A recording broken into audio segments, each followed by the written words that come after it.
사순절 다섯째 주일 일부 예배 사도신경 고백함으로 예배를 드리겠습니다. 전능하사 천지를 만드신 하나님 아버지를 내가 믿사오며 그 외아들 우리 주 예수 그리스도를 믿사오니 이는 성령으로 잉태하사 동정녀 마리아에게 나시고 본디오 빌라도에게 고난을 받으사 십자가에 못 박혀 죽으시고 장사한 지 사흘 만에 죽은 자 가운데서 다시 살아나시며 하늘에 오르사 전능하신 하나님 우편에 앉아 계시다가 저리로서 산자와 죽은 자를 심판하러 오시리라. 성령을 믿사오며 거룩한 공회와 성도가 서로 교통하는 것과 죄를 사하여 주시는 것과 몸이 다시 사는 것과 영원히 사는 것을 믿사옵나이다. 아멘. 귀한 성일 우리에게 주셔서 이날도 주의 백성들이 주의 이름으로 모여 주께 찬양과 경배를 드리고자 합니다. 오늘도 저희들이 드리는 예배를 받아주시고 또 저희들에게 필요한 은혜를 주시되 저희의 연약한 부분들을 용서해 주시고 새롭게 되는 놀라운 은혜를 주시되 예수 그리스도의 보혈의 공로로 그 믿음으로 인하여서 하나님의 자녀가 된 은혜를 우리의 마음속에 기억하며 감격하며 감사하며 찬양하는 저희들의 삶이 되기를 원합니다. 이 지구상에 아직도 전쟁과 지진과 재난과 경제적인 곤란과 굶주림과 개인적인 아픔과 어려움들을 당하고 있는 백성들을 권고하시고 위로하시고 그들을 도와주옵시기를 원합니다. 오늘도 우리 마드리드 사랑의 교회에 속하여져 있는 모든 성도들 가정마다 평강 가운데 거하게 하시고 믿음의 부요를 허락하여 주시고 성도들에게 가정에 허락한 자녀들과 또한 기업들을 축복해 주셔서 어려운 여건 가운데서도 허락한 기업들 창백해 되는 은혜를 더하여 주옵소서. 육신적으로 연약한 자들 건강하게 해 주시고 믿음에 연약한 자들에게도 믿음의 부요와 비밀을 깨달을 수 있게 해 주시며 저희들에게 허락한 귀한 직분들 잘 감당할 수 있는 믿음과 건강과 담력을 더하여 주옵소서. 기도하는 제목들을 주님이 기억하여 주옵소서. 주님의 고난을 기억하는 사순절 다섯 번째 주일을 맞이하였습니다. 우리에게 당면한 어려움과 고난들도 주님께서 앞서 우리에게 본을 보여주신 고난을 잘 극복해 갈 수 있는 지혜를 저희가 얻게 해주셔서 잘 감당하고 극복할 수 있기를 원합니다. 오늘도 여러 형편 가운데 흩어져 있는 성도들 주님께서 기억하여 주시고 부족한 종에게도 주의 말씀을 잘 증거할 수 있도록 능력과 지혜를 성령의 충만함을 더하여 주옵소서. 예수 그리스도 이름으로 기도드리옵나이다. 아멘. 하나님의 말씀은 히브리서 9장 11절에서 15절 말씀입니다. 그리스도께서는 장래 좋은 일의 대제사장으로 오사 손으로 짓지 아니한 것 곧 이 창조에 속하지 아니한 더 크고 온전한 장막으로 말미암아 염소와 송아지의 피로 하지 아니하고 오직 자기의 피로 영원한 속죄를 이루사 단번에 성소에 들어가셨느니라. 염소와 황소의 피와 및 암송아지의 죄를 부정한 자에게 뿌려 그 육체를 정결하게 하여 거룩하게 하거든 하물며 영원하신 성령으로 말미암아 흠없는 자기를 하나님께 드린 그리스도의 피가 어찌 너희 양심을 죽은 행실에서 깨끗하게 하고 살아계신 하나님을 섬기게 하지 못하겠느냐. 이로 말미암아 그는 새 언약의 중보자시니 이는 첫 언약 때에 범한 죄에서 속량하려고 죽으사 부르심을 입은 자로 하여금 영원한 기업의 약속을 얻게 하려 하심이라. 아멘. 창세기에서 요한계시록까지 피로 가득 채워져 있다 해도 틀리지 않습니다. 창세기에서 요한계시록 성경 전체에 피와 관련된 기사 또 단어가 700여 차례 이상 기록이 되고 있습니다. 그 가운데서 오늘 우리가 읽었던 이 히브리서는 우리 몸속의 심장과 같이 피가 솟아오르는 듯한 그런 피의 증거들로 가득 채워져 있습니다. 오늘은 사순절 5번째 주일을 맞이하여 사망의 피와 생명의 피라는 말씀으로 함께 은혜를 나누겠습니다. 먼저 아담과 그 후손에게 흐르는 사망의 피를 히브리서에서는 증거를 하고 있습니다.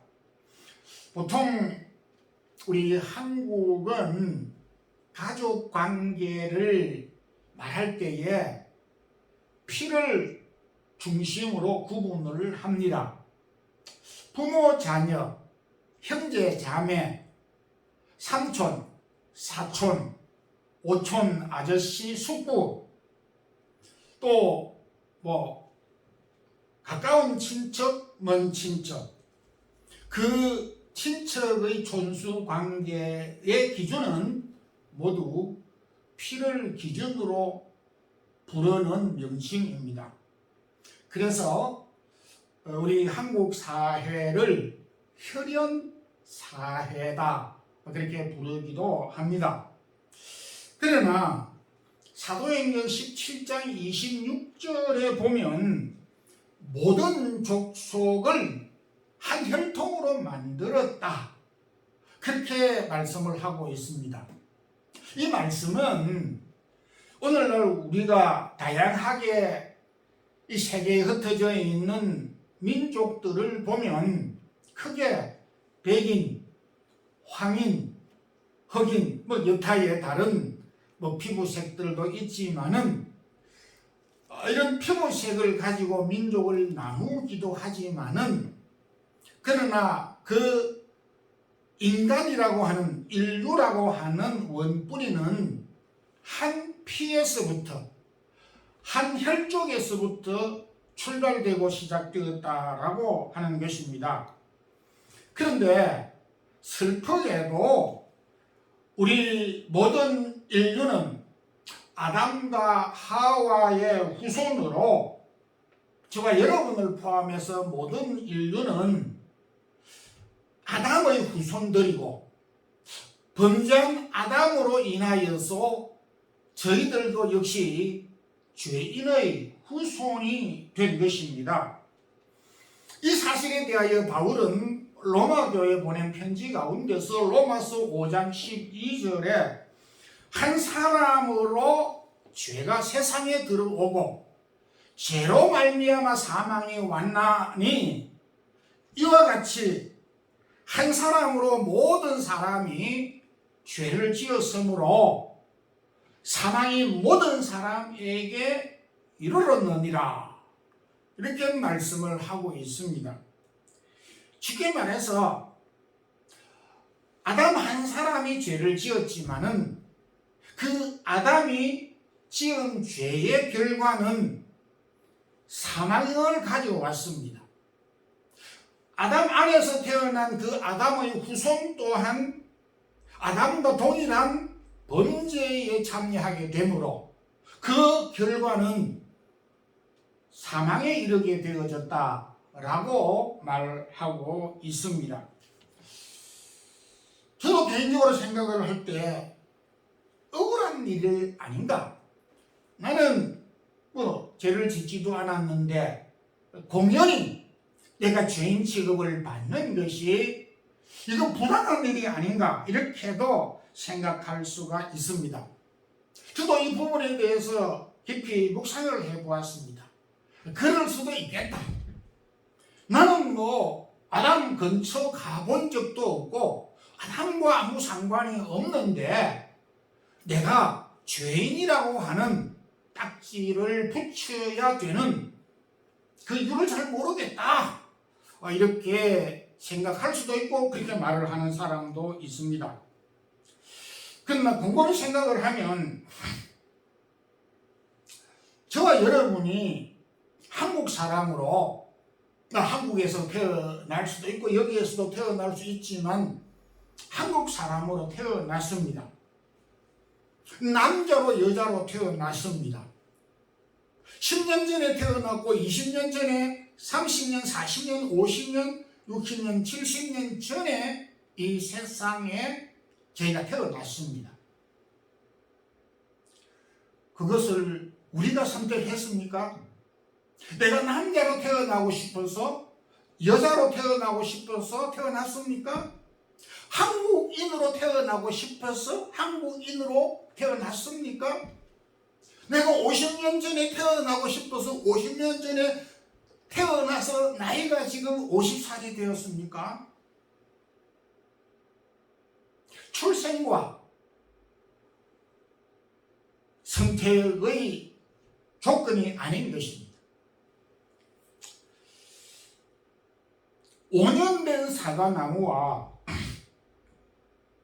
5개월 된 사과나무의 차이점이 무엇입니까? 여러 가지로 말할 수 있지만 큰 차이는 열매를 맺는 사과나무, 맺지 못하는 사과나무로 구분할 수가 있습니다. 5년 된 사과나무는 이제 봄에 똑같이 잎사귀가 나고 그리고 가지에 조그마한 열매가 맺히면서 가을에는 사과 열매를 맺히지만은 5개월 된 사과나무는 가을이 돼도 열매를 맺을 수가 없습니다. 똑같은 사과나무인데 열매를 맺는 사과나무, 열매를 맺히지 못하는 사과나무이지만은 열매와 상관없이 5년 된 나무나 5개월 된 나무는 동일하게 사과나무입니다.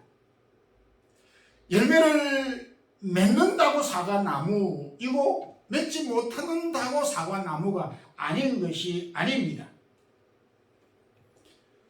그럼에도 두 나무는 개월수와 상관없이 동일하게 사과나무인 것입니다. 내가 죄를 지었기 때문에 죄인일 수가 있습니다. 내가 죄를 짓지 않았는데도 죄인일 수가 있는 것은 죄인인 아담의 후손으로 태어났기 때문에 사망의 피가 흐르는 아담의 후손으로 우리가 태어났기 때문에 비록 내가 죄를 짓지 않아도 죄인이라고 불리울 수밖에 없다라고 하는 것입니다. 이것을 신학적으로 표현해서 증가된 원죄 그렇게 표현하기도 합니다. 내가 죄를 짓지 않아도 아담의 후손으로 태어났다는 것 때문에 아담의 사망의 피를 갖고 태어났다는 것 때문에 죄인이라고 성경은 말을 하고 있는 것입니다. 그래서 시인은 시편 51편 5절에 내가 사망 중에 태어났다, 죄 중에 태어났다라고 그렇게 고백을 한 것입니다. 성도 여러분, 우리가 살면서 참 많은 것을 느끼지만은 죄 문제를 듣기 좋아하는 사람이 없습니다. 참 무거운 짐 지고 또 우리가 어려운 여건 가운데서 한 주간 살다가 교회 와서 이런 죄라고 하는 이야기를 들을 때에 마음이 자꾸 답답해지고 마음이 무거움을 금할 수가 없다라고 생각이 들 수도 있을 것입니다. 그런데 그게 아닙니다. 죄라고 하는 이야기를 들을 때 기분 나빠하거나 이것이 부정적인 이야기가 아니다라는 것을 알아야 됩니다. 오히려 그 죄인이라고 하는 이야기는 우리 믿음의 출발점이 되고 은혜의 방편이 될 수 있다는 것입니다. 왜냐하면 아담의 후손으로 죄인으로 이 세상에 살아갈 수밖에 없는 저와 여러분인데 하나님의 은혜로 예수 그리스도의 보혈의 피로 사죄함을 받아 하나님의 자녀가 됐다라고 하는 사실을 우리가 깨달을 때에 죄인된 우리가 하나님의 자녀의 신분으로 바뀌었다라고 생각하게 될 때 죄라고 하는 것과 죄인이라고 하는 말이 우리를 옥죄일 수 있는 이야기가 아니다라고 하는 것입니다. 오히려 감사하다고 생각을 해야 한다라고 하는 것입니다. 우리의 신분에 대해서, 우리의 출생에 대해서 죄인의 후손으로 죄인의 피를 받아 사망에 이르게 됐다라고 하는 성경적인 출발점을 우리가 무시하기보다도 이 사실을 받아들이고 이러한 저와 여러분이 예수 그리스도로 말미암아 용서함을 받았어 하나님의 자녀가 됐다라고 하는 이 엄연한 사실을 우리가 확신함으로써 또 믿음에 견고할 수 있다는 것입니다. 이 사실을 우리가 보다 깊고 확실하게 확신하는 성도들이 되기를 소망합니다. 그 다음에 양과 염소의 효력 있는 약속의 피가 있습니다. 아무리 값비싼 옷이라도 내가 아끼는 옷이라도 피가 묻어 있으면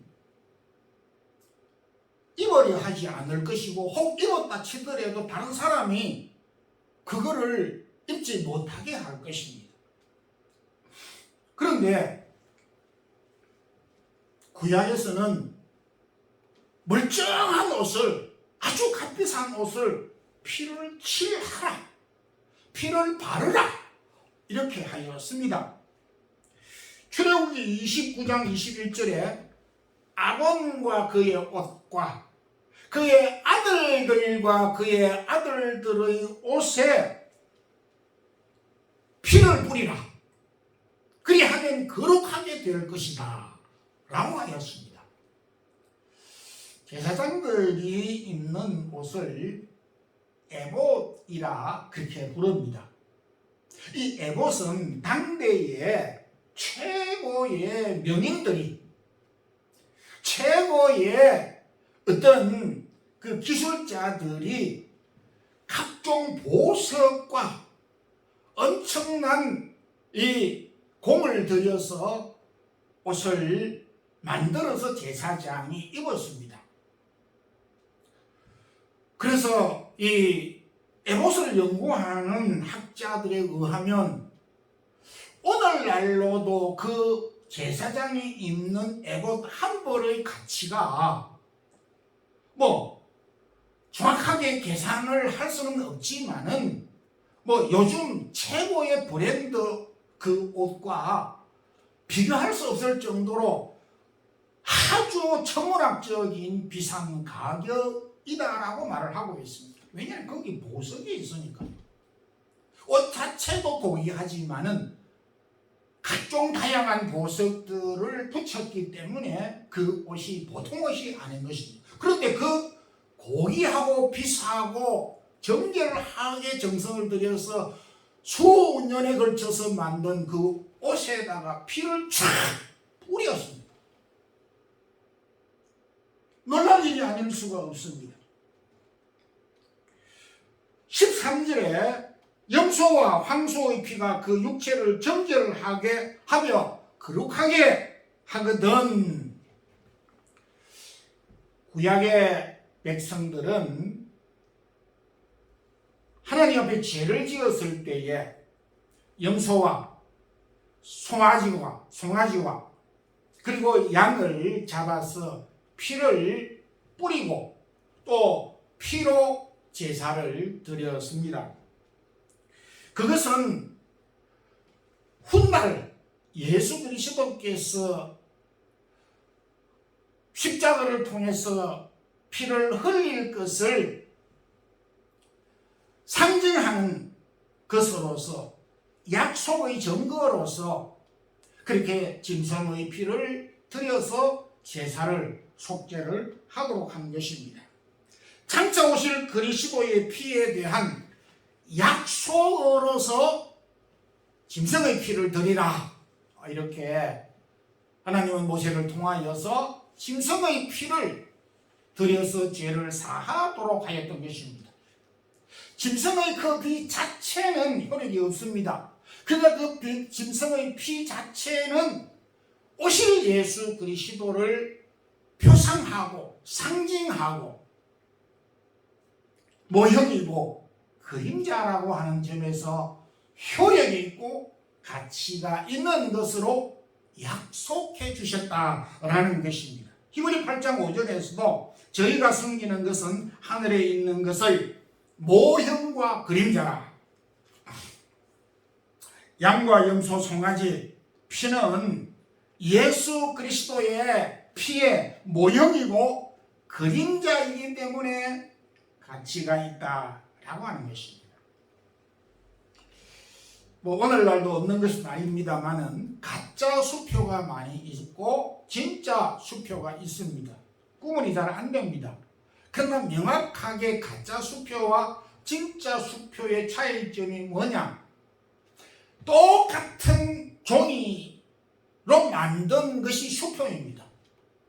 그건 종이 자체는 가치가 없습니다. 그런데 수표에 적혀 있는 금액이 1000유로다라고 하였을 때에 그 수표 적혀져 있는 종이에 적혀져 있는 금액이 은행에 내 계좌에 1000유로가 보정이 되어져 있다라는 것입니다. 가짜는 현금이 보정이 없는 것입니다. 똑같은 종이 조각인데 보이지 않는 계좌에 현금이 보정이 되어져 있는 것은 진짜요, 보정이 없는 것은 가짜인 것입니다. 똑같은 염소, 똑같은 양, 똑같은 송아지 피인데 그 피가 예수 그리스도의 피가 뒤에 보정이 되어져 있다는 것입니다. 보정이 되어져 있지 않는 것은 수백 마리 양과 소를 잡아도 소용이 없는 가짜 수표가 같은 것이다 라고 하는 것입니다. 하나님은 이스라엘 백성들이 유월절을 통하여서 애굽의 장자들을 멸할 때에 양을 잡아서 피를 집 좌우 설주 임방에 바르라고 하였습니다. 그들은 실제 양을 잡아서 피를 문 좌우 설주와 임방, 이 양쪽 설주 위에 있는 것이 임방인 것입니다. 그러니까 이 좌우와 위에다가 피를 뿌렸습니다. 그랬을 때에 죽음이 지나갔던 것입니다. 어찌 짐승의 피를 묻혔는데 그 짐승의 피가 사람을 살리는 생명의 피가 됐느냐라고 하는 것은 장차 오실 예수 그리스도의 피가 보정이 되어져 있기 때문인 것입니다. 제가 출애굽 당시에 그 상황을 오늘날로 제가 재현해 보았습니다. 모세를 통하여서 오늘 저녁에 모든 이스라엘 백성들에게 양을 잡아서 양의 그 피를 좌우 설주와 그리고 임방에다가 바르라고 하였습니다. 그랬을 때에 그 가족별로 그렇게 이제 유월절 양을 잡아서 피를 뿌리고 또 칠했는데 그 어떤 사람이 아니 그 미신 아니야? 어떻게 염소 양의 피를 뿌린다고 죽음이 지나가고 그걸 칠하지 아니했다고 그 죽음이 와? 이 미신이야. 이거 무슨 근거가 없어. 그렇게 이제 생각을 하고 나는 뭐 양을 잡지도 않을 것이고 피를 묻히지도 않을 것이야. 그렇게 이제 했다고 합시다. 그러면 그 집 아들이 아버지 그래도 모세 우리의 지도자 모세가 하나님께서 주신 계명을 우리에게 주셔서 그렇게 하라고 했는데 순종해야 되지 않습니까? 잔소리 마라. 생각을 해봐. 상식적으로 양을 잡았다. 우리도 매일 또 매달마다 양을 잡는데 양을 잡았어. 그 피를 매일 흘리잖아. 그 피가 우리의 생명을 살려준다고 생각을 해봐. 그게 가능한 일이겠어? 이거 미신 아니야? 그럴 것 없어. 그냥 편안히 잠자. 들어가서 잠이나 자. 그거 나도 안 믿어. 그렇게 했다고 생각을 합시다. 그 사람들이 그 다음날 아침에 일어났을 때에 일어날 수 있었겠느냐 이겁니다. 오늘날 우리의 생각에도 그런 생각이 들 수 있습니다. 양과 염소와 송아지의 피를 뿌렸는데 구약의 백성들이 그것을 죄가 그 피가 죄를 사해준다고? 그건 미신이야. 그건 불가능한 일이야. 그렇게도 생각할 수 있다는 것입니다. 그러나 하나님께서 약속을 해주셨고 모형으로서 그림자로서 약속을 해주셨기 때문에 효력이 있다라고 하는 것입니다. 구약 백성들은 염소와 양과 송아지 피를 들여서 정결하게 하였고 거룩하게 한다는 약속을 믿고 짐승의 피를 드렸던 것입니다. 성도 여러분, 우리가 믿는다라고 하는 것은 실체가 없는 것이 아닌 것입니다. 약속을 믿는 것입니다. 오늘날도 마찬가지인 것입니다. 그리스도 안에 있는 자는 결코 정죄함이 없나니 그의 이름을 부르는 자는 구원을 얻나니 영생을 얻었나니 라고 하는 이 하나님의 약속의 근거에서 우리의 믿음이 출발이 되는 것입니다. 내 방법에 의해서 믿어지는 것이 아니고 내 생각에 의하여서 믿는 것이 아니라 하나님의 약속의 근거에서 우리의 믿음이 출발된다는 점에서 오늘도 하나님이 저와 여러분에게 주신 이 약속들의 말씀을 충실하게 잘 지키고 또 그 말씀을 믿어 우리가 효력 있는 믿음을 가질 수 있는 성도들이 되기를 소망합니다. 그리고 마지막으로 그리스도의 생명의 피가 있습니다. 언젠가 그 한국에서 갑자기 그 정규 방송 중에 급한 그 상황이 있을 때는 그 긴급 뉴스를 전합니다. 뭐 방송을 하다가도 프로그램을 중단하고 긴급 뉴스를 전하는데 지금 교통사고가 나서 환자들이 어느 병원에 많이 입원을 하였는데 O형, A형, AB형 피를 가지고 있으신 분은 이 병원으로 가서 헌혈을 해주시면 감사하겠습니다. 이렇게 이제 뉴스를 보냈습니다. 그래서 많은 사람들이 병원에 막 달려갔는데 연세가 좀 많으신 어떤 목사님도 그 방송을 듣고 병원으로 달려가서 헌혈을 이렇게 하려고 하였습니다. 그런데 의사 선생님이 그 목사님을 가만히 쳐다보고 또 검사를 해보더니 헌혈을 못하겠다고 집으로 가시라고 하였습니다.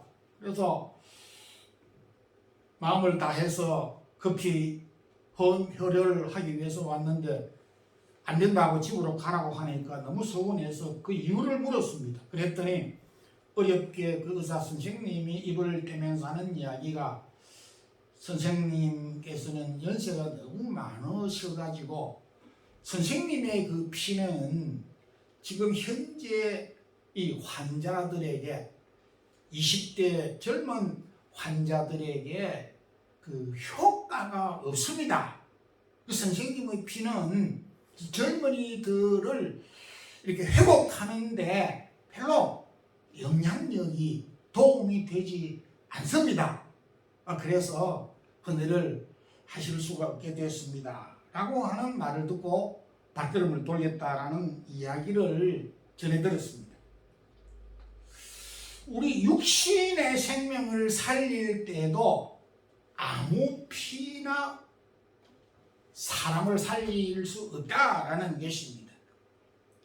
12절에 엽소와 송아지 피로 아니하고 오직 자기 피로 영원한 속죄를 이루사라고 하였습니다.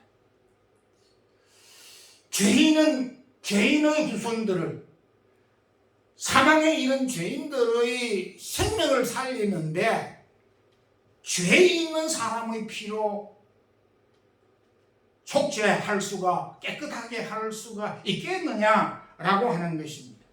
요한 1서 1장 7절에는 그 아들 예수 그리스도의 피가 우리를 모든 죄에서 깨끗게 하실 것이요 라고 하였습니다.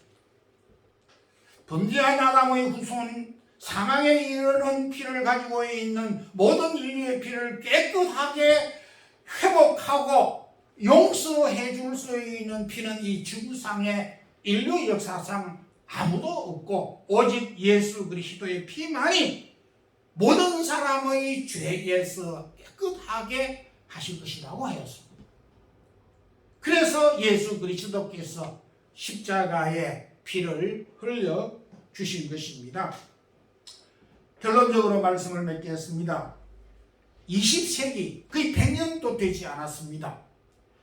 20세기의 최고의 발견은 피를 저장하는 혈액 은행을 만든 것입니다. 그전에는 그런 게 없었습니다. 2차 세계대전 때에 많은 사람들이 피를 흘렸는데 혈액 은행을 통해서 많은 사람들이 죽음에서 살 수 있었다라고 하였습니다.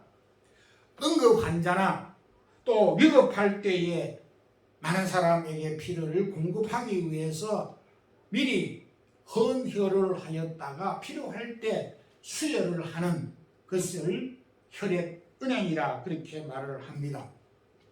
2000년 전에 예수 그리스도께서 갈보리산에서 속죄의 피를 흘려 주었습니다. 2000년 전에 예수 그리스도께서 무죄한 피를 흘린 그 피는 그 이전 이후 앞으로 모든 사람들의 죄를 깨끗하게 씻을 수 있는 혈액 은행의 역할을 하고 있다라고 하는 것입니다. 우리 인류는 100년 전에 혈액 은행을 개발하였지만 하나님은 2000년 전에 벌써 예수 그리스도의 피를 저장해 두었어. 그 피를 믿는 자는 용상을 받고 사죄함을 받을 수 있게 만들으셨다라고 하는 것입니다.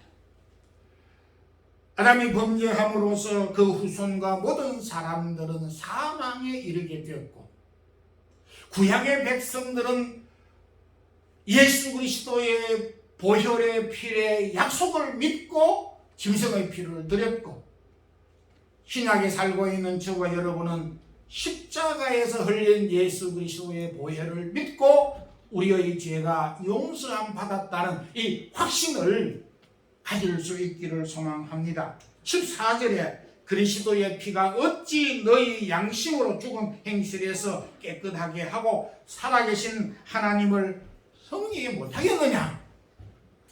이 확신과 이 믿음을 갖는 우리 성도들이 되기를 주님의 이름으로 축원합니다.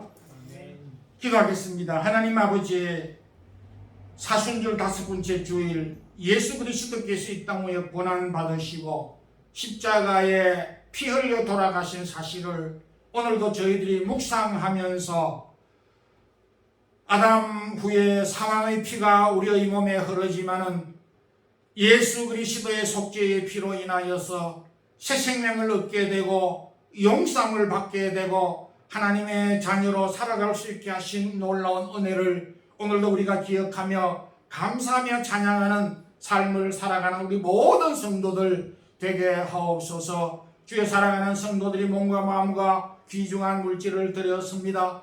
귀한 성도들의 기업과 하는 일들과 허락한 가정들에게 복을 내리워 주시옵시고 강건하게 해 주옵소서. 한 주간 동안 성령께서 성도들의 걸음들을 지키시고 인도해 주옵소서.